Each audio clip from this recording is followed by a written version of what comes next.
தாயாகி காமாட்சி பார்த்தீங்கன்னா ஓடி விடுதா உயிர்ப்பிச்சு அழித்து விட்டேன். ஒரு காலமும் போய் உங்க காமாட்சி நான் பண்ணின அவசியம் இல்ல. என் ஏரிக்கரையில் உள்ள என் காளியம்மா முத இப்ப எங்க மாமா ஸ்டார்ட் பண்ணிட்டாரு பூஜை போட. அந்த காளியம்மா கும்பிட்டு மகனை ஓட்டு டேய் ஏரிக்கலுக்கு பூஜை டெய்லி நான் தெரியுமா உங்க பூஜை பண்ண யாரு மாமா போயிட்டு மகனை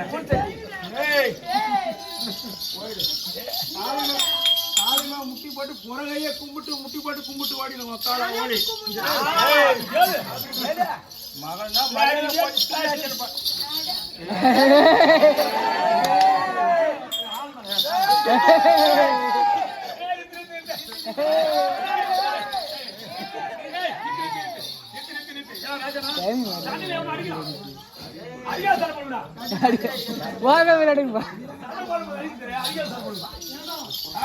கையில் எடுத்தேன்